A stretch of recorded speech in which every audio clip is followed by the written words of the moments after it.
Alhamdulillahilladzi ba'atha fil ummiyina rasulan minhum yatlu alaihim ayatihi wa yuzakkihim wa yu'allimuhumul kitaba wal hikmah wa in kanu min qablu lafi dhalalin mubin.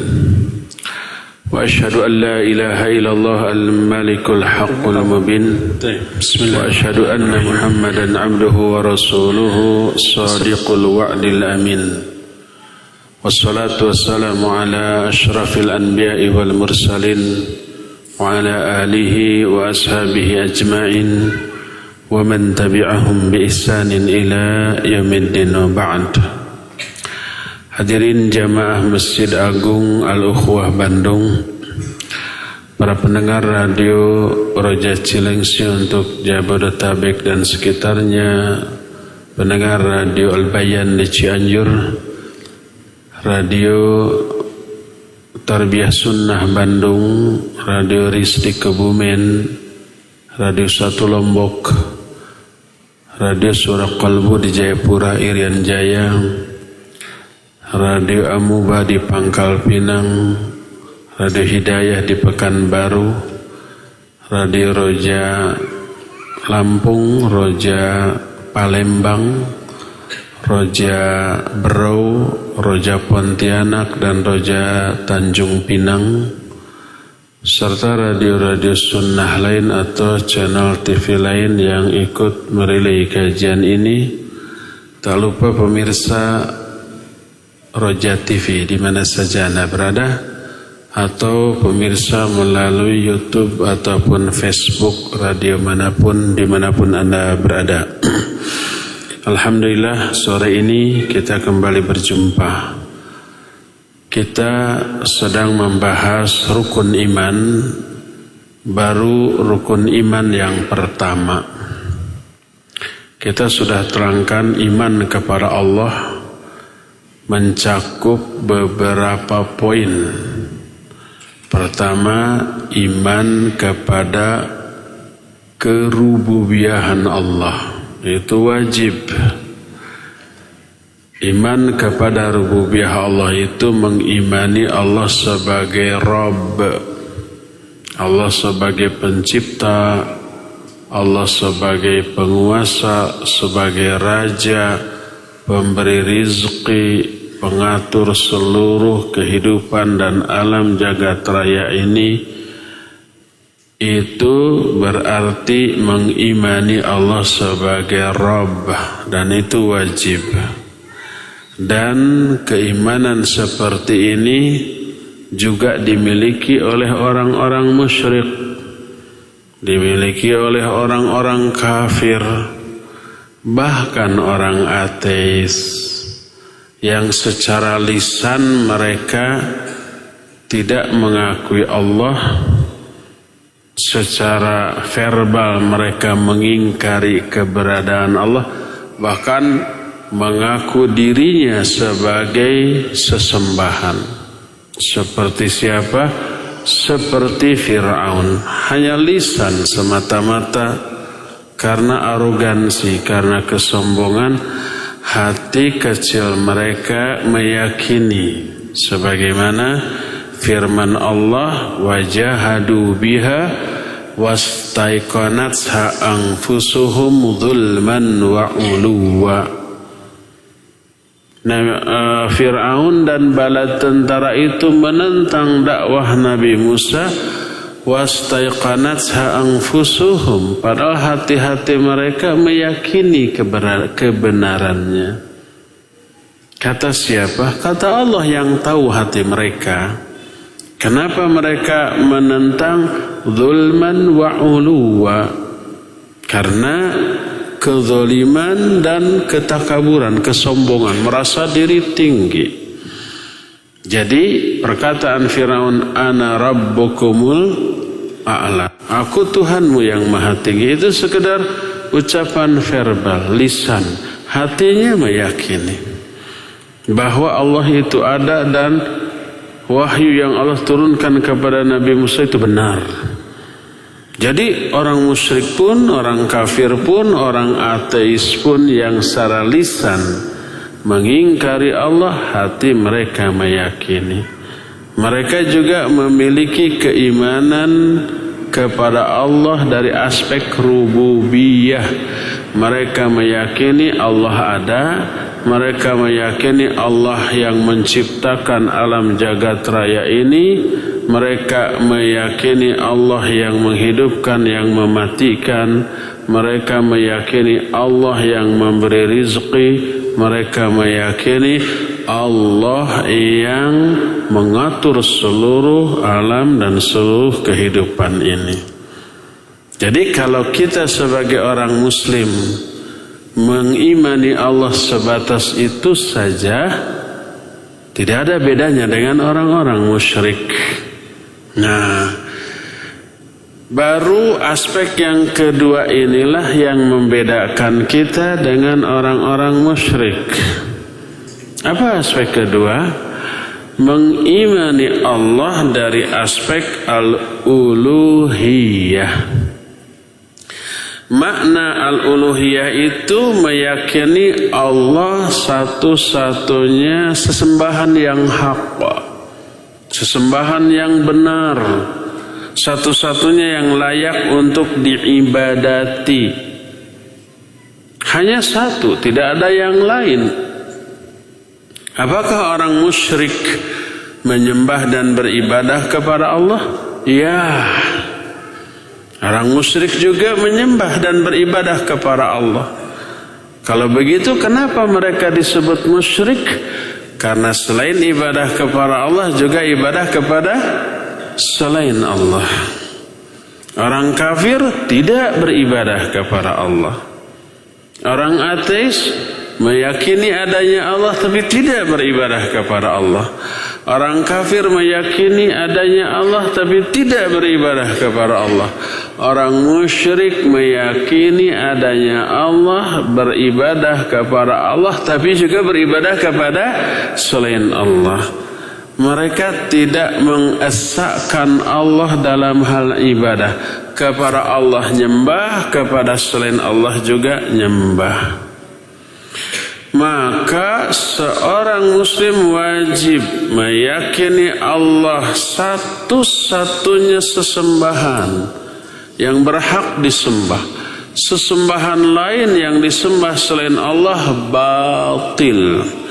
Dzalika bi anna Allaha huwal haqq wa anna ma yad'una min dunillah huwal batil. Yang demikian itu karena Allah lah satu-satunya sesembahan yang hak. Adapun yang disembah selain Allah maka itu adalah sesembahan yang batil. Nah, yang demikian berarti sudah mengimani Allah dari aspek al-uluhiyah dan mentauhidkan Allah dalam aspek al-uluhiyah ini.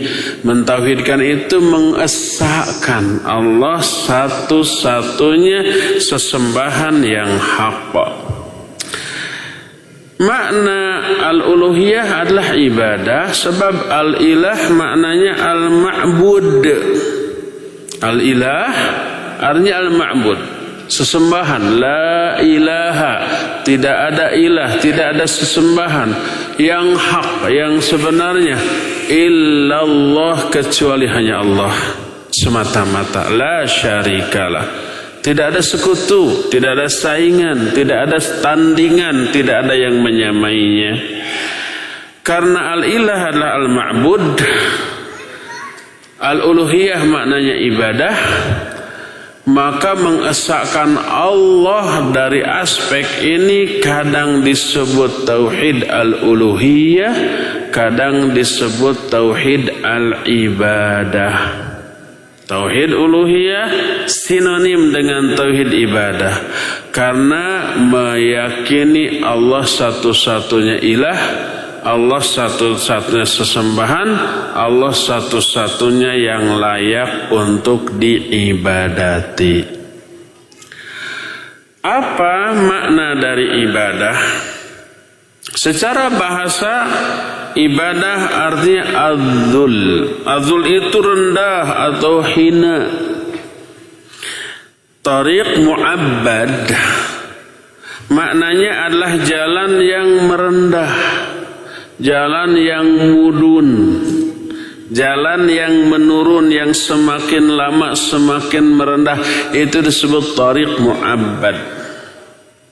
Jadi secara bahasa ibadah itu maknanya merendah, merendahkan diri di hadapan siapa?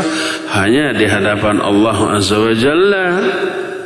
Karena memang layak semua makhluk merendahkan diri, menghinakan diri di hadapan Allah yang Maha Tinggi dan yang Maha Agung, dan mewujudkan sikap merendahkan diri di hadapan Allah itu dalam berbagai macam bentuk, tidak hanya secara sikap tapi juga secara fisik. Fisik kita ketika beribadah kepada Allah sampai gimana coba? Sampai ruku, sampai lebih dari ruku, yaitu apa? Sujud. Bagian yang paling dimuliakan dari tubuh kita, wajah, kepala, kita simpan di tempat yang paling rendah, yang biasa tempat itu kita injak. Kita taruh kepala kita taruh wajah kita di sana, di hadapan Allah. Saking merendahnya, saking menghinakan dirinya di hadapan Allah Subhanahu wa Ta'ala. Jadi kita aplikasikan sikap merendah di hadapan Allah dalam berbagai macam bentuk, karena itulah hakikat dari ibadah. Jadi makna ibadah secara bahasa artinya merendah. Adapun makna ibadah secara syar'i, secara istilah, ada makna ibadah secara terminologi, ada secara etimologi, secara bahasa dan secara istilah. Secara bahasa artinya merendah atau menghinakan diri. Adapun secara istilah, para ulama mendefinisikan ibadah dengan definisi yang beragam, susunan kalimat yang berbeda, tapi inti maknanya sama. Khilaful lafzi nafsul makna. Berbeda redaksional, berbeda susunan kalimat, tapi maknanya sama. Coba aja kita lihat nanti ya. Sebagian ulama seperti Imam Ibnu Qayyim rahimahullahu ta'ala, beliau mendefinisikan ibadah dengan makna kamalul hubbi ma'a kamalil khudu. Kesempurnaan rasa cinta dibarengi dengan sempurnanya sikap merendah. Ada cinta yang sempurna, yang besar kadarnya, dibarengi dalam waktu yang bersamaan dengan sikap merendah dan menghinakan diri di hadapan Allah SWT. Itu makna ibadah. Yang lain seperti apa yang dikatakan oleh Syekhul Islam Ibn Taimiyah rahimahullahu ta'ala dalam kitab Al-Ubudiyah, diterangkan dalam Majmu' Fatawa, dijelaskan dengan kalimat yang sama ya. Beliau mendefinisikan ibadah dengan definisi yang lebih luas, lebih mencakup. Kata beliau, al-ibadatu hiya ismun jami'un likulli ma yuhibbuhu Allah wa yardah minal aqwali wal a'mal al-zahirati wal batinah. Ibadah itu sebutan kata yang mencakup segala sesuatu yang dicintai oleh Allah dan yang diridhai oleh Allah, baik ucapan ataupun perbuatan, baik aspek zahir ataupun aspek batin. Ucapan ataupun perbuatan, baik lahir ataupun batin, yang dicintai dan diridhai oleh Allah, maka itu ibadah apapun bentuknya. Kita ketemu kawan saudara, ikhwan, sesama muslim, begitu ketemu senyum. Untuk menyenangkan kawan yang kita temui, senang dia. Ya. Itu dicintai dan diridhai oleh Allah enggak? Iya, dicintai dan diridhai oleh Allah. Walaupun hanya ekspresi yang sepele. Kata orang Sunda mah pirage senyum gitu ya. Tapi itu yang paling dicintai oleh Allah. Ahabul a'mali ilallah sururun tudkhiluhu ala qalbil muslim. Amal yang paling dicintai oleh Allah adalah memberikan kebahagiaan kepada hati seorang muslim. Apapun bentuk kebahagiaan itu dan bagaimanapun caranya. Apakah dengan cara kita tersenyum kepada kawan kita, dia senang atau bahagia? Iya, senang dan bahagia. Coba begitu ketemu kita pasang wajah cemberut, ya, baut, manyun, nggak ada kecerahan sedikit pun. Apa yang dirasakan oleh kawan kita? Sumpek, ya, kawan saya ada apa ini? Tapi begitu senyum, maka dia senang. Itu ibadah. Segala sesuatu, ucapan ataupun perbuatan, lahir ataupun batin, yang dicintai dan diridhai oleh Allah Azza wa Jalla, maka itulah ibadah. Umpamanya ucapan atau perbuatan batin tidak diketahui oleh orang lain, tapi ada dalam diri kita, maka itu juga ibadah. Contohnya apa? Husnudzon kepada setiap orang. Contohnya lagi apa? Mencintai sesama muslim. Contohnya lagi apa? Ya banyak amalan-amalan hati yang kita bahas setiap hari Kamis di sini, ya, sore hari di sini. Ya, ikhlas, mahabbah, khauf, raja, tawakal dan yang sejenisnya, itu amalan hati yang Allah ridhai, Allah sukai.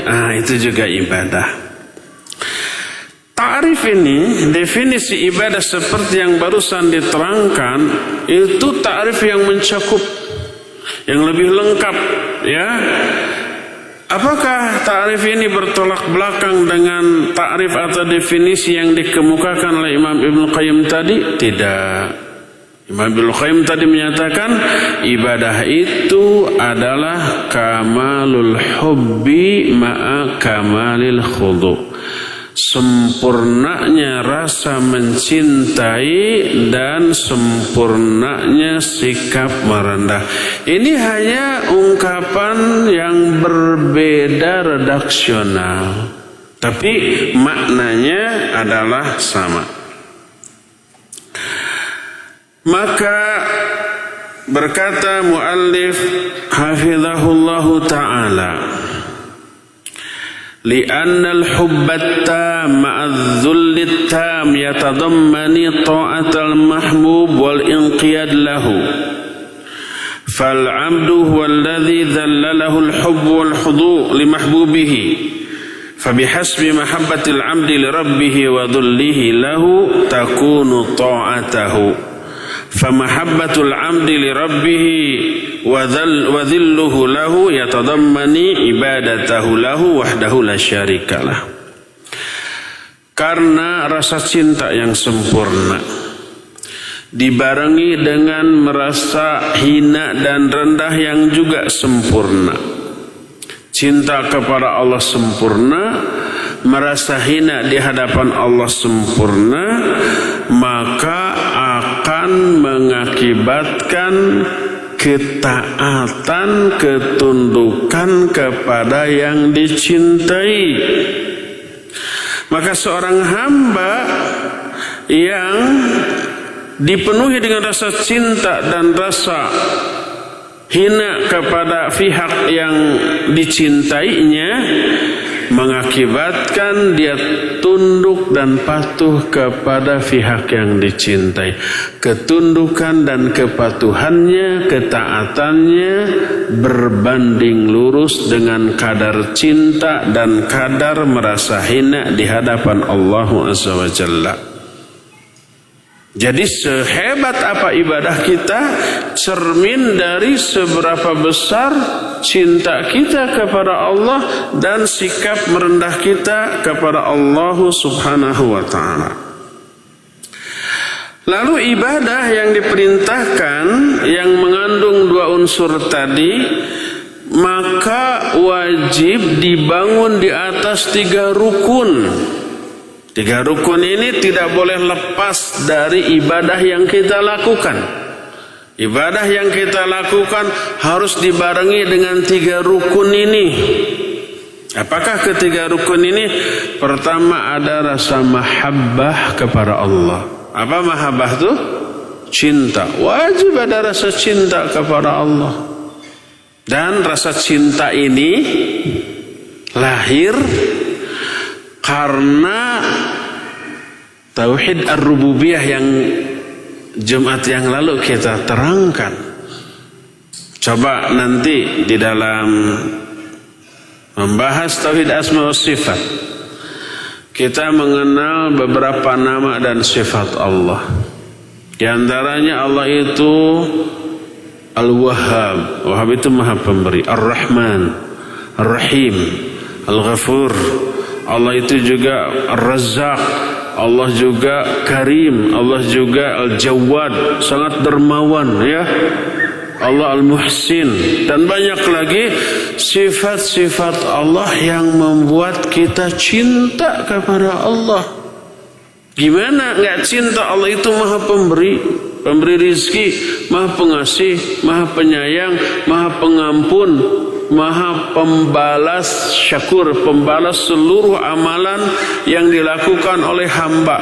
Dan kita sudah terangkan, kalau Allah membalas kebaikan itu nggak pernah setimpal dengan kebaikan, tapi apa? Berlipat ganda. Satu amalan baik dibalas dengan 10 kali lipat, 700 kali lipat, bisa lebih ya. Tapi kalau perbuatan buruk, dosa, tidak akan dibalas kecuali dengan yang setimpal. Baik apa tidak Allah? Super baik. Kalau kita merencanakan perbuatan baik, ada niat, itu sudah dicatat itu. Sudah dicatat. Padahal belum diapakan? Belum dilakukan, baru apa? Baru niat. Ternyata cancel, nggak jadi.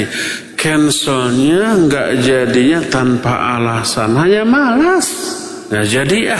Catatan itu tidak dihapus, tetap satu pahala. Tapi kalau cancelnya nggak jadinya karena ada uzur yang tidak bisa diatasi, maka tetap diberi pahala 10 kali lipat seperti seolah-olah dia melakukannya. Kita umpama mendengar azan zuhur nih, langsung wudu, langsung pakai gamis, pakai sarung, pakai kopiah. Mau apa coba? Mau ke masjid ya. Karena di masjid itu tahu dari azan ke qomat agak lama, 10-15 menit. Dia sholat sunat qobla dulu di rumah tuh. Nanti setelah beres qobla akan kemana? Ke masjid. Ketika qobla hujan turun lebat. Akhirnya nggak jadi ke masjidnya tuh. Akhirnya dia sholat di mana? Di rumah. Niatnya untuk ke masjid di cancel, dibatalkan karena ada apa? Ada uzur. Pahalanya sama dengan ke masjid atau cuma satu? Sama dengan ke masjid. Jadi kalau ada niat terus nggak jadi dilaksanakan karena ada uzur, pahalanya utuh. Bayangkan, baik nggak Allah? Baik. Allah Maha Pemberi rizki. Kemarin hari Kamis ya kita membahas masalah syukur. Tidak ada yang lebih sabar dari diri Allah Azza wa Jalla. Allah disakiti dengan ucapan-ucapan yang Allah dengar, Allah tetap beri rizki kepada orang yang menyakitinya. Ada nggak orang yang menyakiti Allah Azza wa Jalla? Ada.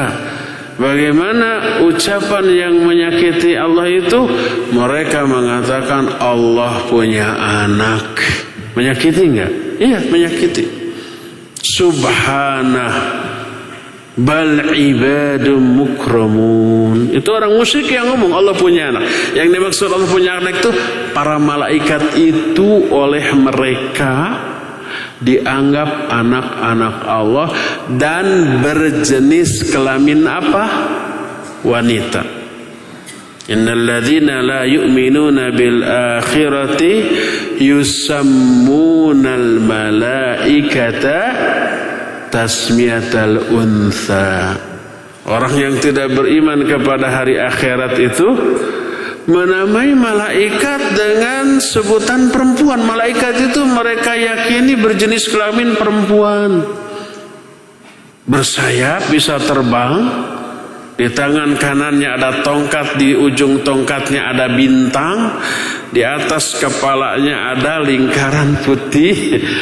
Itu kan yang mereka bayangkan tentang malaikat ya. Karena memang begitulah keyakinan mereka, dan itu mereka sebut anak-anak Allah. Wa qalu ittakhadha ar-rahmanu walada. Wa qalu ittakhadha ar-rahmanu walada. Mereka berkata Allah punya anak. Anak itu siapa? Para malaikat. Allah membantah, subhanah, maha suci Allah dari tuduhan mereka. Bal ibadum mukramun, bahkan para malaikat itu hamba-hamba Allah yang dimuliakan, bukan anak Allah. Ucapan itu meyakini. Apakah orang-orang musyrik yang mengatakan Allah punya anak, oleh Allah langsung di stop rezekinya, langsung matanya dibutakan, langsung diberikan penyakit yang membuat mereka menderita? Enggak, mereka tetap diberi rizki, mereka tetap diberi kehidupan, mereka tetap diberikan kesehatan, mereka tetap diberikan nikmat yang selama ini tetap Allah berikan. Baik, sabar Allah subhanahu wa ta'ala. Dari aspek yang lain, kalau seorang hamba berdosa dengan dosa segede apapun, dengan kejahatan yang tidak ada duanya, menyekutukan Allah, menghina Allah, kemudian mereka bertobat dengan memenuhi syarat-syarat tobat, dia menyesal, berhenti dari perbuatan dosanya, bertekad tidak mengulang kembali, maka seluruh dosanya dihapus, nggak berbekas, lalu diberi pahala atas tobatnya. Tubu ilallahi taubatan nasuha asa rabbukum ayyukaffira ankum sayyi'atikum wa yudkhilakum jannat. Tobatlah kalian kepada Allah dengan sebenar-benarnya tobat, maka Allah akan menghapus dosa-dosa kamu dan akan memasukkan kamu ke dalam surga. Allah mah tidak dendaman kepada hambanya selama si hamba itu berhenti dari dosanya, tobat dari dosanya, menyesal dari tobatnya, dari dosanya, udah beres cerita itu, ditutup catatan keburukan masa lalu. Coba sifat-sifat Allah seperti itu yang kita ketahui dan kita yakini dan kita rasakan, akankah menghadirkan rasa cinta kita kepada Allah? Iya, tentu saja. Gimana hamba tidak cinta kepada Allah yang memiliki sifat-sifat seperti itu? Makanya kalau umpamanya kita ya ada ketemu orang saja, orang sahabat atau kawan itu baik bingit kepada kita, selalu husnudzon kepada kita, selalu memberi kepada kita. Setiap ketemu assalamualaikum, merangkul, kemudian salaman, salam tempel, ada amplop segepok 100 juta. Itu dilakukan setiap hari, bayangkan ya, setiap hari datang umpamanya memberi kue, memberi makanan. Kita suka nggak ke dia? Iya suka. Kita sayang nggak? Sayang. Pas kita melakukan kesalahan, kita aduh maaf ya, nggak apa-apa, saya maafkan, gitu ya. Kita umpamanya bersalah tapi tidak minta maaf. Pokoknya saya nggak mau minta maaf. Dia tidak langsung membalas dengan kejahatan, tetap memberi kepada kita. Suka nggak kita kepada dia? Ya suka. Cinta nggak? Cinta kepada dia. Padahal nggak seberapa pemberiannya. Allah itu lebih dari begitu. Kita durhaka kepada Allah, Allah tetap memberi nikmat kepada kita. Kita dosa kepada Allah, Allah tetap memberikan karunia kepada kita. Kita banyak mengabaikan hak-hak Allah dalam hidup kita. Allah tidak pernah lalai memberikan berbagai macam pemberiannya kepada kita. Nah, masa kita sebagai hambanya nggak cinta kepada Allah yang sifatnya seperti itu? Wajib ada rasa cinta tuh. Cinta ini nanti dibawa-bawa, harus dibawa dalam ibadah apapun bentuk ibadah. Ini rukun ibadah yang pertama, mahabbah. Rukun yang kedua, roja. Ini bukan nama radio. Mana roja apa? Berharap. Wajib ada rasa berharap kepada Allah. Karena apa? Karena sifat-sifat yang baik yang dimiliki oleh Allah. Allah itu Ghafurur Rahim. Allah itu maha luas pemberiannya. Allah itu maha pengampun. Allah itu pengasih. Allah itu penyayang. Di sisi Allah banyak ampunan, rahmat, karunia, keridhaan, pahala dan yang sejenisnya. Seluruh pengetahuan kita tentang sifat Allah wajib menghadirkan rasa roja. Walaupun kita durhaka, walaupun kita banyak melalaikan hak Allah, walaupun umpah kita banyak melanggar larangannya dan melalaikan perintahnya, tapi harapan ini tetap ada. Walaupun ketika kita melaksanakan perintahnya, kualitas dari pelaksana itu rasanya kita sendiri bisa menilai, ya nggak berkualitas. Sholat kita nggak berkualitas, ya nggak. Dari aspek keikhlasan mungkin kita nggak mengharapkan dunia dengan sholat kita.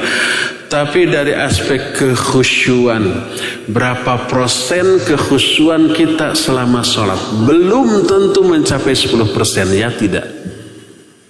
Kita merasa, sholat kita ini nggak layak diberi poin, diberi apresiasi oleh Allah tuh.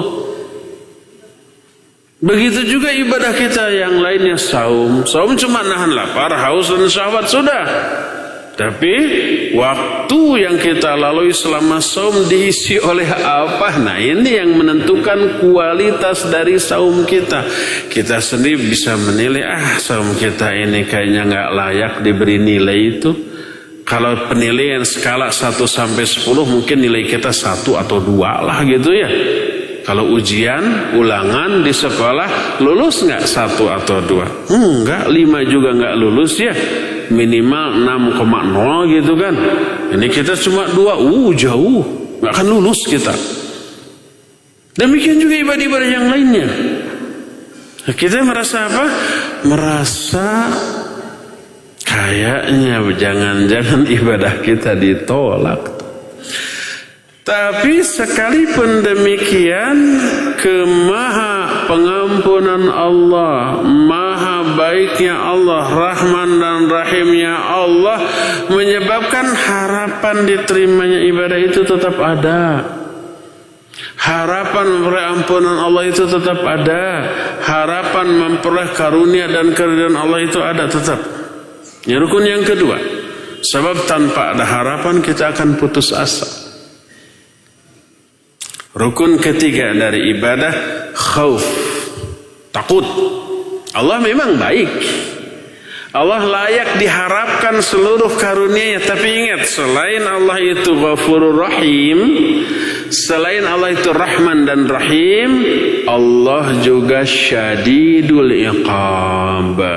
Apa arti Syadidul Iqab? Maha keras siksanya. Ingin tahu sekeras apa siksa Allah?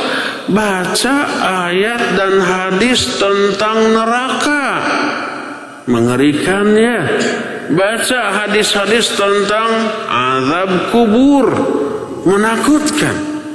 Nabi SAW menerangkan nanti itu Di alam kubur ada sejenis azab, orang kukunya panjang terbuat dari logam yang lancip dan lancip dan tajam. Dia cakar-cakarkan tuh ke wajahnya, ke dadanya, sampai berlumuran darah. Bayangkan kuku panjang lancip dari logam tuh dicakar-cakarkan. Ngeri nggak itu orang? Ngeri. Siapa mereka? Mereka adalah orang-orang yang menggibahi orang lain tuh, begitu tuh di alam kuburnya. Terus sampai hari kiamat. Ya enggak?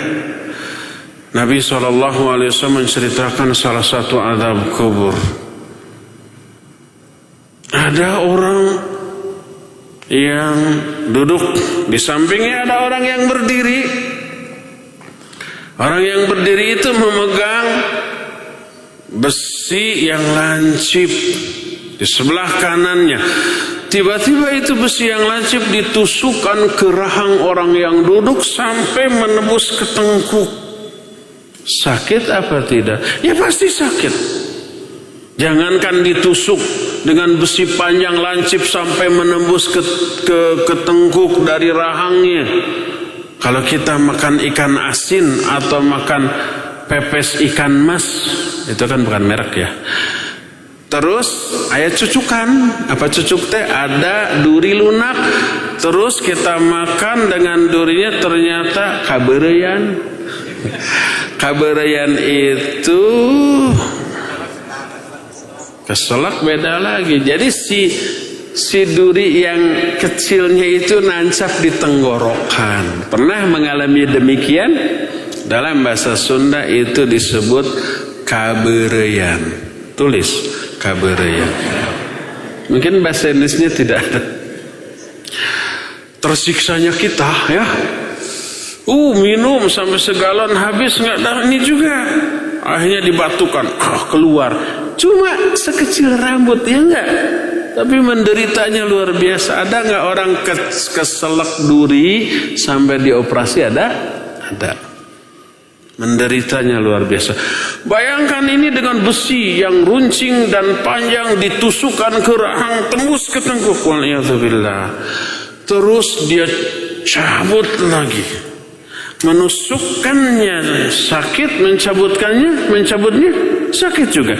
Dia pindah ke kiri, tusuk lagi rahang kiri, terus sampai ke tengkuk, cabut lagi, pindah lagi ke kanan, terus begitu. Nabi SAW sampai ngeri melihatnya.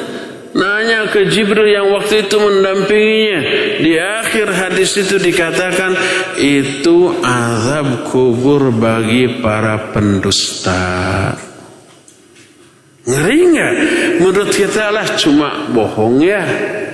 Masa sampai begitu? Sampai begitu itu belum apa-apa. Itu hanya di alam kubur, belum di alam akhirat. Syadidul iqab, maha keras, maha dahsyat siksanya.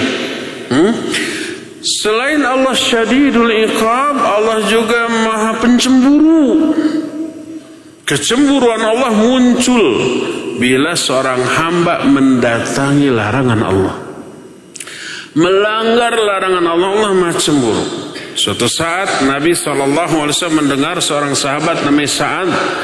Dia menyatakan, wallahi, demi Allah, kalau aku melihat ada seorang lelaki yang berdua-dua dengan istriku, aku penggal lehernya dengan bagian tumpul dari pedangku. Kalau dipukul lehernya dengan bagian tumpul dari pedangnya, mati apa tidak? Mati, tapi gak langsung loh. Coba apa lepas gak kepalanya? Enggak, tapi patah lehernya. Gak langsung mati, menderita dulu tuh. Berbeda dengan bagian tajam, cek, buntung langsung mati. Ini bagian tumpulnya, cek, patah, gak langsung mati, menderita dulu. Coba pilih. Kalau disabet sama pedang, mending bagian tajamnya atau mending bagian tumpulnya? Jangan pilih dua-duanya, nggak enak. Tapi dengan bagian tumpulnya lebih menderita tuh. Ya. Itu kenapa saat ngomong begitu saking besar rasa cemburunya. Apa kata Nabi SAW? Atajabu bi ghairati Sa'ad fa wallahi ana aghyaru minhu fa wallahi Allahu aghyaru minni. Kalian takjub enggak dengan kecemburuan Sa'ad? Demi Allah, aku lebih cemburu daripada Sa'ad. Aku lebih pencemburu daripada Sa'ad. Dan demi Allah, Allah lebih pencemburu daripada aku.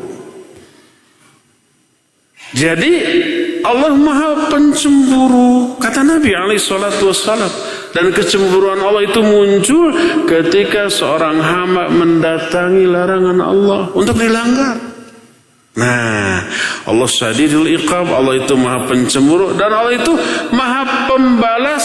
Sekecil apapun keburukan yang dilakukan oleh manusia, gak luput dari balasan Allah Azza wa Jalla. Inna minal mujrimina muntaqimun.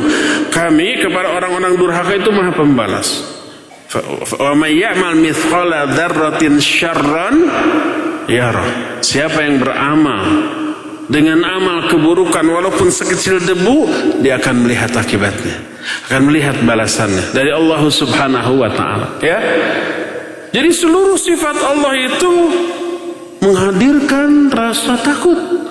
Takut akan azab Allah yang amat sangat dahsyat. Takut akan kemurkaan Allah yang amat sangat Maha Pencemburu.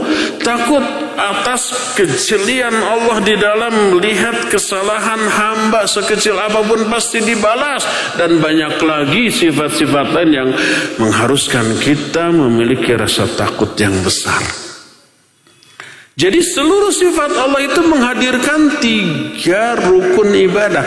Wajib ada rasa mahabbah, wajib ada rasa roja, wajib ada rasa khauf. Bahwa 3-tiganya dalam beribadah kepada Allah Azza wa Jalla. Dan inilah yang menjadi rukun dari ibadah kepada Allah Subhanahu wa ta'ala. Maka berkata muallif rahimahullah, fa ibadatullahi bil hubbi faqat hiya tariqatus sufiyyah wa ibadatuhu bir raja wahdahu tariqatul murji'ah wa ibadatu bil khawfi faqat tariqatul khawarij. Siapa orang yang beribadah kepada Allah hanya dilandasi rasa cinta saja, hanya cinta, nggak ada rasa takut, nggak ada rasa roja, hanya cinta, maka itu cara beribadahnya sufiyah yang zindiq. Ini bertolak belakang dengan ayat Al-Quran dan hadis yang sahih. Jangankan kita sudah terangkan ya, orang mukmin itu kalau disebut nama Allah gimana? Bergetar hatinya karena apa? Karena takut. Innamal mu'minuna alladzina idza dzukirallah wajilat qulubuhum. Karena takut. Ini orang mukmin. Ya. Terus coba lihat ketika Allah Azza wa Jalla menerangkan karakter orang mukmin yang ahli ibadah. Tatajafa junubuhum 'anil madaji'i yad'una rabbahum khaufan wa tama'an wa mimma razaqnahum yunfiqun. Orang mukmin ahli surga itu tatajafa junuduhum, ini apa? Rusuk mereka renggang dari tempat tidur mereka di malam hari. Alias ibadah. Yad'una rabbahum, mereka beribadah kepada Allah khaufan wa taman, dengan penuh rasa takut dan penuh rasa harap. Allah menerangkan orang mukmin itu wajib punya rasa takut tuh. Ya. Coba lihat lagi ayat lain. Waliman khafa maqama rabbih jannatan. Bagi orang yang takut kepada Allah, bagi dia ada 2 surga. Waliman khafa, Allah menyatakan wa amma man khafa maqama rabbih wa nahan nafsa 'anil hawa fa innal jannata hiyal ma'wa. Adapun orang yang takut kepada Allah, karena itulah dia menahan dirinya dari hawa nafsu. Hawa nafsu membawa untuk berbuat dosa. Enggak. Kenapa? Takut kepada azab Allah. Fa innal jannata hiyal ma'wa, itu surga tempat kembali dia tuh. Jadi ayat banyak. Makanya kalau ada orang yang menyatakan enggak, kalau ibadah itu cukup cinta saja, enggak perlu rasa takut. Keliru, bertolak belakang dengan ayat. Kita sudah terangkan salah satu di antara amalan hati adalah khauf dan juga khasyah. Innama yakhsyallaha min ibadihil ulama. Hanyalah orang yang takut kepada Allah di kalangan hamba-hambanya orang-orang yang berilmu. Semakin berilmu tentang Allah, semakin besar rasa takutnya kepada Allah Subhanahu wa ta'ala. Wajib ada rasa takut. Siapa orang yang beribadah kepada Allah hanya berbekal mahabbah, dia zindiq. Siapa orang yang beribadah kepada Allah hanya berbekal roja saja, dia murjiah. Dia yakin Allah itu bukan maha pengampun, tenang, dosa sebesar apapun Allah akan ampuni, Allah akan hapus, Allah akan masukkan kita ke dalam surga. Udah, surga ini di tangan. Nggak ada rasa khauf, nggak ada rasa mahabbah, dia murjiah. Dan siapa orang yang beribadah kepada Allah hanya berbekal khauf saja, nggak ada mahabbah, nggak ada roja, maka dia khawarij. Ahlu sunnah adalah orang yang beribadah kepada Allah dengan disertai 3 rukun ibadah tadi. Ada mahabbah, ada khauf, dan ada roja. Lalu nanti timbul pertanyaan, apakah kadar dari ketiga hal tadi harus sama rata? Ya, umumnya dalam kondisi normal sama rata. Tapi sama ratanya bukan 33% sewang, 100% sewang. Nah, karena perasaan tidak bisa dihitung secara matematis ya. Kalau kita punya anak yang pertama, cinta kita berapa persen ke anak pertama? 100%. Lahir anak kedua, apakah cinta kita ke anak pertama berkurang? Dibagi 2 ya, maaf, 50% untuk kamu, 5% untuk adikmu. Apakah begitu? Enggak. Ke anak pertama 100%, ke anak kedua juga 100%. Ya enggak? Sampai 10 anak sama semuanya 100%. Saya tidak mau memberikan contoh ke istri, cukup ke anak saja. Jadi khauf, mahabbah, dan roja sama rata lah kadarnya dalam kondisi normal. Kecuali dalam kondisi-kondisi tertentu ada kalanya khaufnya harus diperbesar daripada rojanya. Seperti pada momen ketika ada godaan untuk berdosa dan bermaksiat. Rata-rata dosa dan maksiat itu menggiurkan ya, menyenangkan, punya daya tarik tuh. Selain menggiurkan, menyenangkan, dan punya daya tarik, juga mengandung unsur candu. Sekali mencoba, ketagihan. Itu yang akhirnya orang nggak mau lepas, nggak bisa lepas dari melakukan dosa dan kemaksiatan. Coba, apa sih dosa yang tidak menyebabkan orang ketagihan? Ghibah, ketagihan tuh. Sampai cari bahan. Dan tayangan TV yang mengobral bahan ghibah itu yang paling tinggi ratingnya, ya enggak? Dan itu yang paling disukai, terutama oleh ibu-ibu.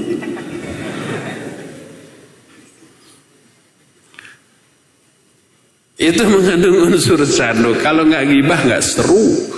Kalau nggak dusta ini obrolan nggak seru gitu ya. Kalau nggak ngebully orang lain, rasanya kurang, obrolan tuh kurang nendang gitulah, kurang rame gitu ya. Demikian juga orang mencuri, orang mencopet.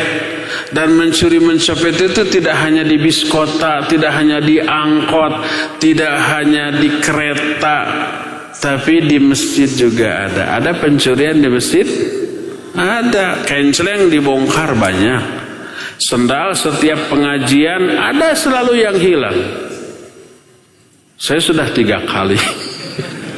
Bukan dendam kepada pencurinya, tapi harus hati-hati. Ketika ngaji gini kenceleng lewat, orang masih sibuk ngisi. Ini mah pas lewat dituruban ku sarung, ditutup sama jilbab itu kalau ahwatnya bercadar pas ngaji. Kerudungnya lebar biar aman. Ini ahwat teh ngekewek canceling lama-lama amat. Biasanya orang 2-3 detik sudah lewat. Ini sudah 1 menit terus. Kira-kira berapa juta yang dimasukkan? Ternyata dia ngambilin. Lewat dia sudah masukkan lewat kosong. Ada yang begitu? Di setiap kota ini ada laporan. Di Jakarta ada. Di Bandung ada. Di Al-Ukhwah ada. Bukan DKM-nya, ini jamaahnya. Di pengajian kita ada. Perhatikan tuh ahwat, kalau canceling lewat kemudian dia lama gitu, curigai. Jangan lama-lama ahwat, nanti dicurigai loh. Oleh karena itulah, itu ada menguntungkan tuh. Ada unsur candu, kecanduan. Itu hanya 1-2 oknum, bukan ahwat secara keseluruhan. Setelah ini ahwat jangan demo saya. Mencoreng citra ahwat yang bercadar. Karena ada kasus ini. Oleh karena itu terus terjadi. Sekali berbuat menguntungkan, menyenangkan, dia terus ketagihan. Begitu juga pemabuk, begitu juga penjudi, begitu juga pezina, begitu juga pencopet. Nah, kita dalam kondisi berada dalam situasi ada godaan untuk berbuat dosa dan maksiat apapun bentuknya itu. Iman ada, godaan kuat. Dalam kondisi seperti itu perbesar rasa khauf. Jangan perbesar rasa roja, bahaya. Tenang, Allah Ghafurur Rahim. Tenang, Allah Maha Pengampun. Sekali sekarang saya maksiat, besok dosa tobat diampuni. Bahaya, bisa nekat dia. Perbesar rasa khauf, rasa takut. Ingat, Allah syadidul iqab. Allah kalau nyiksa itu mengerikan sekali. Dan seterusnya. Maka begitu membayangkan dahsyatnya siksa Allah Subhanahu wa taala, takutnya semakin besar, akhirnya enggak jadi takut, gitu ya. Seperti itu. Adapun kondisi ketika sakit keras, kita merasa mau mati nih, perbesar rojak di sana. Sebagaimana anjuran Nabi alaihi salatu wassalam. Dalam hal tersebut ada seorang pemuda ya, sakit keras nih. Ditinjau oleh Nabi sallallahu alaihi wasallam. Ditinjau. Di apa kalau yang sakit? Dijenguk, dilayat. Kalau ditinjau mah proyeknya. Ditanya oleh Nabi SAW, Masya'anuka, bagaimana keadaan? Dia menjawab, ya Rasulullah, wallahi arjullaha wa akhafu dhunubi. Wahai Rasulullah, demi Allah, aku punya harapan kepada Allah, tapi aku takut juga terhadap dosa-dosaku. Harapan untuk ampunan Allah ada, harapan diterimanya ibadahnya ada, tapi takut juga gede. Takut ibadahnya ditolak karena kurang memenuhi syarat, takut memperoleh murka, laknat dan azab Allah. Gitu. Benarkah sikap sahabat tersebut? Benar. Kata Rasul sallallahu alaihi wasallam, ya, demi Allah, tidak ada seorang hamba yang merasa berharap kepada Allah dan takut akan dosa-dosanya dalam momen seperti ini kecuali Allah akan berikan apa yang diharapkan oleh orang itu, dan Allah akan amankan dia dari apa yang dia takuti. Syekh Al-Albani rahimahullah menukil hadis dalam kitab Ahkamul Janaiz bab sikap yang harus diperlihatkan oleh seorang muslim ketika sakit parah menjelang kematiannya, pupuk khauf dan raja. Tapi rajanya lebih besar daripada khaufnya, karena kalau khaufnya lebih besar daripada rajanya, nanti dia akan putus asa dari rahmat Allah subhanahu wa ta'ala, ya. Jadi 3 hal tadi wajib kita sertakan di dalam ibadah-ibadah kita. Khaufnya ada, takut ibadah kita ini ditolak, takut tidak diterima, takut tidak dipahalai, takut tidak memenuhi syarat. Nah, rasa takut tidak diterima itu nanti mendorong dia untuk melakukan ibadah jauh lebih baik daripada sebelumnya. Ini yang dinyatakan oleh Al-Quran, walladzina yu'tuna ma atau wa qulubuhum wajilah. Orang mukmin ahli surga adalah orang-orang yang telah melakukan amal-amal yang telah mereka lakukan, tapi hati-hati mereka takut kepada Allah. Sudah beramal tapi takut. Aisyah radhiyallahu anha sampai salah faham terhadap ayat ini. Ya Rasulullah, apakah yang dimaksud orang dalam ayat ini orang yang sudah mencuri gitu, orang yang sudah mabuk gitu, sudah beramal lalu takut? Bukan ya Aisyah, tapi mereka orang yang sudah beribadah dan beramal soleh, tapi takut ibadah dan amal solehnya ditolak dan tidak diterima oleh Allah Azza wa Jalla. Sertakan ketiga hal ini dalam ibadah kita. Apa saja 3 hal ini? Mahabbah, raja, dan khauf. Dan itulah 3 rukun ibadah yang harus kita sertakan. Nggak kerasa sudah 1,5 jam lebih. Ya, cukup dulu sampai di sini sore hari ini. Kajian ini, tema ini belum selesai, kita akan teruskan di hari Jumat yang akan datang. Dan sisa waktu yang ada kita akan gunakan untuk tanya jawab kepada Al-Akh Al-Fadil Abdul Ghafar di studio Cilengsi. Dipersilakan memandu tanya jawab dengan pendengar dan pemirsa. Wassallallahu ala nabiyina Muhammadin wa ala alihi wa ashabihi wasallam. Silakan. Baik Ustaz, jazakumullahu khairan wa barakallahu fikum atas pemaparan materi yang bermanfaat di kesempatan sore hari ini. Maka pendengar maupun pemirsa dimanapun Anda berada, berikutnya kita akan masuk ke sesi tanya jawab. Anda yang ingin bertanya secara langsung di layanan telepon 0218236543 dan pesan singkat ke nomor 0819896543. Pertanyaan pertama kita akan bacakan, Ustadz, apa akibat jika ada seseorang yang tidak mengimani satu dari beberapa rukun Islam? Contohnya seorang yang tidak meyakini tentang takdir baik atau buruk. Apakah ini berakibat dia masuk ke dalam neraka nantinya jika sampai meninggal atau wafat masih dalam keyakinan tersebut? Barakallahu fikum. Ya, wafika barakallah. Ada pertanyaan tadi terdengar ya pertanyaannya. Bagaimana kalau orang tidak mengimani salah satu rukun iman, bukan rukun Islam, karena tadi disebut iman kepada takdir.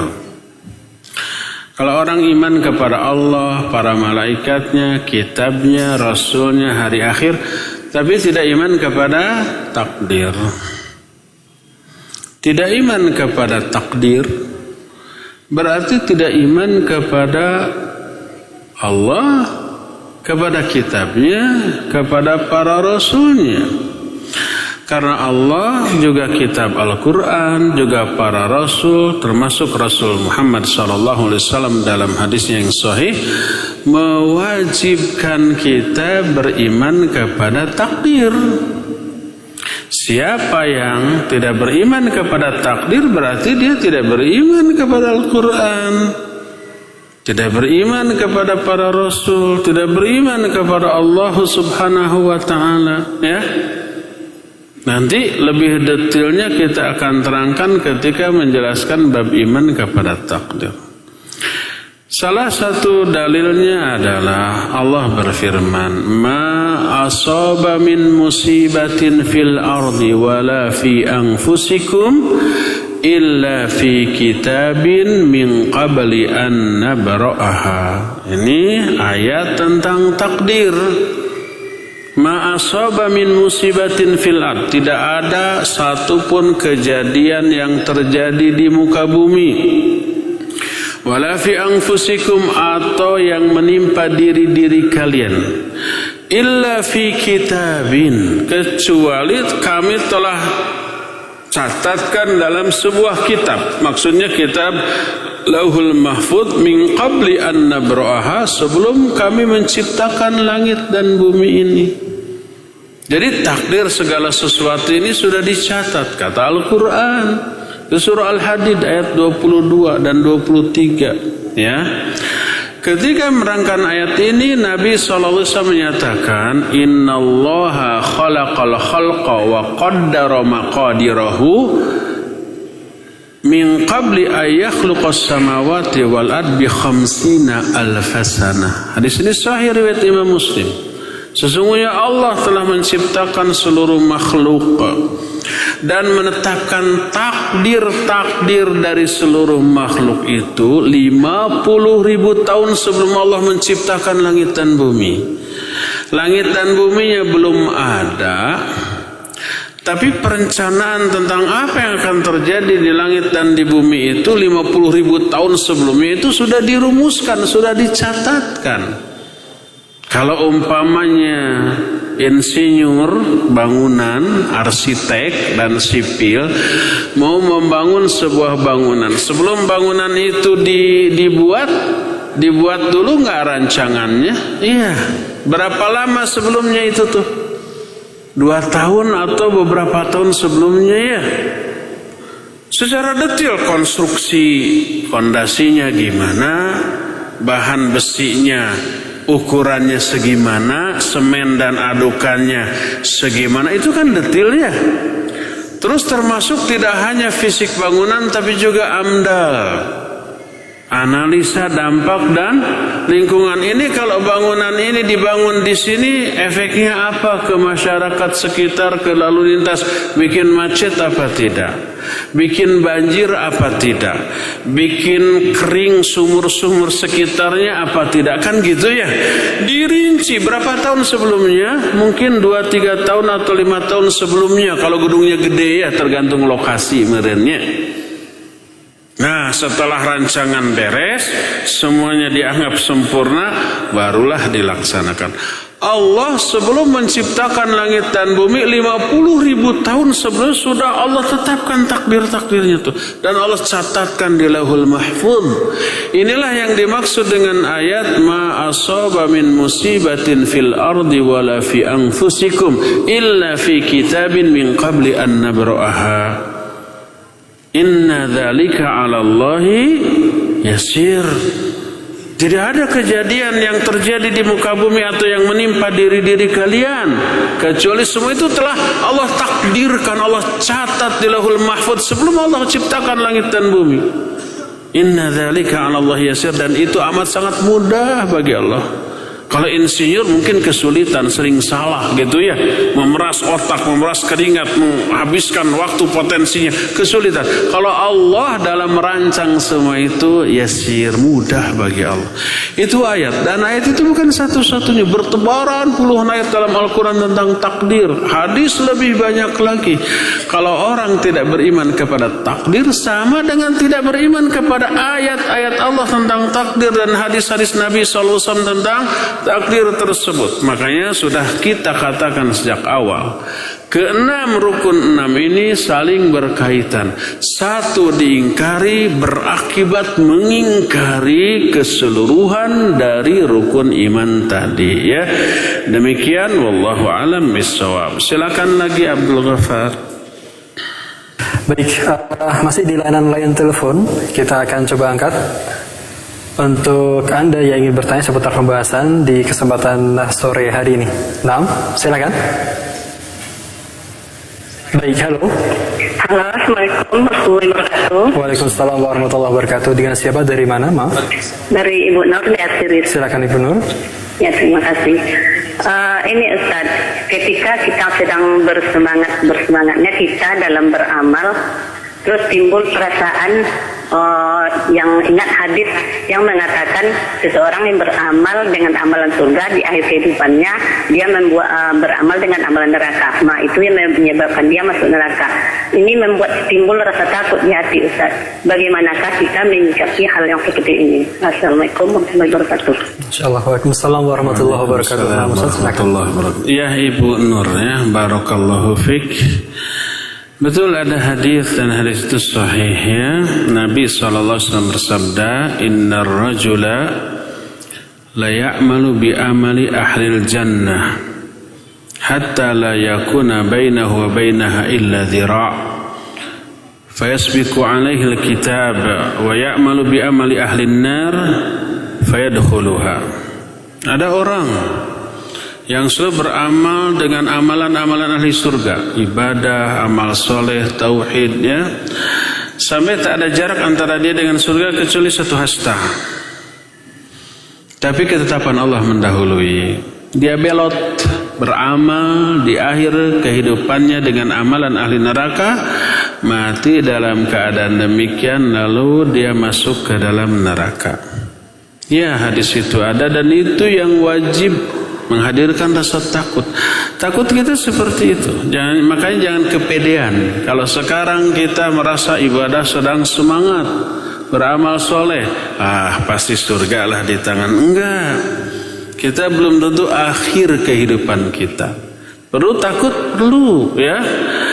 Nah, apa yang harus kita lakukan? Yang harus kita lakukan, coba telaah makna hadis tadi dari syarahnya yang bersumber dari para ulama ya. Lalu diketahui penyebab seseorang yang tadinya ahli ibadah di akhir hayatnya belot, berhenti ibadah, lalu beralih melakukan amalan dosa dan mati dalam keadaan demikian, mati dalam keadaan su'ul khatimah dan masuk menjadi ahli neraka. Para ulama sudah membahas hadis itu dan menerangkan penyebabnya. Di antaranya Imam Ibn Rajab Al-Hambali rahimahullah dalam kitab Jami'ul Ulum wal Hikam. Kitab ini syarah kitab Arba'in An-Nawawiyah dan hadis itu ada di sana. Imam Ibn Rajab menerangkan seseorang yang tadinya ahli ibadah, rajin, getol, di akhir hayatnya berhenti, kemudian berbelot menjadi ahli maksiat dan mati dalam keadaan demikian, menunjukkan ibadah-ibadah dia selama ini mardud, tertolak. Dan bukti mardud tertolaknya oleh Allah dibongkar, dia berhenti dari ibadah lalu belot menjadi beramal maksiat. Kenapa amal ibadah orang itu mardud atau tertolak? Karena tidak terpenuhinya syarat-syarat diterimanya ibadah. Ada 4 syarat diterimanya ibadah. 2 di antaranya disebut syarta sihhatil amal.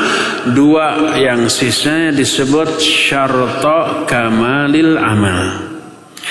2 yang pertama syarat sahnya amalan. Syarat sahnya atau diterimanya amalan adalah pertama niatnya ikhlas karena Allah. Kedua mutabaah dalam tata cara pelaksanaan amal itu. Mutabaah itu mengikuti syariat, mengikuti sunnah Nabi SAW. Orang yang tidak ikhlas walaupun sesuai sunnah ditolak. Ya, Allah menyatakan ana agna syurakai ani syirki faman amila amalan asyraka fihi ma'i ghairi taraktuhu syirkahu. Aku ini zat yang paling tidak membutuhkan sekutu, tidak membutuhkan saingan. Siapa orang yang beribadah tapi dia dalam beribadah itu menyekutukan aku dengan yang lainnya, 90% untuk Allah, 10% untuk dipuji orang, untuk kepentingan duniawi umpamanya, disekutukan Allah dengan niat yang lainnya, aku tinggalkan dia, aku tinggalkan perbuatan syirik yang nggak akan diterima kalau niatnya tidak ikhlas, ya. Demikian juga kalau ikhlas tapi tidak sesuai dengan contoh dari Nabi SAW dalam mengamalkan amalan itu. Man amila amalan laisa alaiha amruna fahuwa raddun. Man ahdatsa fi amrina ma laisa minhu fahuwa raddun. Dua hadis itu senada, semakna, sahih dua-duanya. Siapa yang mengamalkan satu amalan tapi dia tidak mencontoh aku dalam melaksanakan amalan itu tertolak. Jadi kalau dua syarat ini tidak terpenuhi, ditolak. Dia tidak sadar itu ditolak. Dan Allah membuktikan tertolaknya orang itu dengan cara suatu saat dia berhenti dari ibadah dan belot menjadi maksiat, ya. Nah, itu dua syarat sahnya amalan. Adapun dua syarat sempurnanya amalan, pertama adalah al-akhdhu bil quwwah atau al-jidd wal ijtihad. Pertama, bersungguh-sungguh dalam melakukan amalan. Amalan yang dilakukan tidak sekedar ikhlas dan sesuai sunnah, tapi asal-asalan, ala kadarnya, enggak. Tapi harus dengan kesungguh-sungguhan. Khudil kitaba biquwwah. Ambil ini kitab dengan sepenuh kekuatanmu, semaksimal kemampuanmu. Jangan asal-asalan, jangan ala kadarnya. Sesuai dengan sunnah, ikhlas tapi asal-asalan, nggak diterima juga bisa-bisa, ya. Kedua, musara'ah atau musabaqah. Bersegera dalam melakukan amal baik itu harus sesegera mungkin, jangan ditunda, dinanti-nanti. Jangan taswif. Taswif itu nantilah, tidak segera. Kata orang Sunda mah telengle, talangke, hararese, kudu diteke, bikin bete. Allah berfirman dalam Al-Quran, wasari'u ila magfiratin min rabbikum wa jannatin arduha samawati wal ardu iddat lil muttaqin. Bersegera kamu menuju ampunan Allah dan menuju surga. Menuju ampunan Allah itu artinya bersegera melakukan ibadah, amal soleh dan kebaikan. Itu yang membuat Allah menurunkan ampunan dan memasukkan dia ke surga, ya. Terus dalam ayat lain surah Al-Hadid lafadznya sedikit berbeda. Sabiqu ila magfiratin min rabbikum wa jannatin arduha ka'ardis sama'i wal ard u'iddat lil ladzina amanu billahi wa rusulihi. Berlomba-lomba kalian menuju ampunan Allah dan menuju surga, ya. Maknanya sama, bersegera, jangan ditunda-tunda. Fala taniya lidzikri, jangan kamu lelet di dalam mengingatku. Adanya perintah bersegera, adanya larangan lelet, menunjukkan wajib bersegera. Walaupun sesuai sunnah, walaupun ikhlas, sungguh-sungguh, tapi ditunda-tunda. Ini juga ada unsur mengabaikan, ya. Penuhi 4 syarat dalam melakukan ibadah. Pertama ikhlas, kedua mutaba'ah, ketiga bersegera, keempat apa? Bersungguh-sungguh, jangan asal-asalan, jangan ala kadarnya. Keempat ini kalau terpenuhi, insya Allah ibadah itu diterima oleh Allah. Kalau tidak memenuhi keempat-empatnya, hanya sebagian saja, maka terancam tertolak. Kalau tertolak, nanti dia akan berhenti di tengah jalan dan belot kepada kemaksiatan. Nah, kita sudah tahu orang-orang yang di akhir hayatnya belot dan mati dalam keadaan su'ul khatimah adalah orang-orang yang tidak memenuhi persyaratan diterimanya ibadah tadi. Kita tinggal sungguh-sungguh saja memenuhi keempat syarat diterimanya ibadah, insya Allah kita tidak akan su'ul khatimah. Insya Allah kita akan istiqamah dan mati dalam keadaan husnul khatimah. ya. Semoga Allah mewafatkan kita dalam keadaan husnul khatimah. Allahumma rzuqna husnul khatimah waj'alna bi rahmatika min ahlil jannah. Ya Allah, rizkikan kepada kami mati dalam keadaan husnul khatimah dan jadikan kami dengan rahmat-Mu menjadi para penghuni surga, ya. Cukup sampai di sini saja, waktunya sudah mencukupi. Insyaallah kita akan teruskan hari Jumat yang akan datang. Subhanakallahum bihamdik asyhadu an la ilaha illa anta astaghfiruka wa atubu ilaik. Alhamdulillah.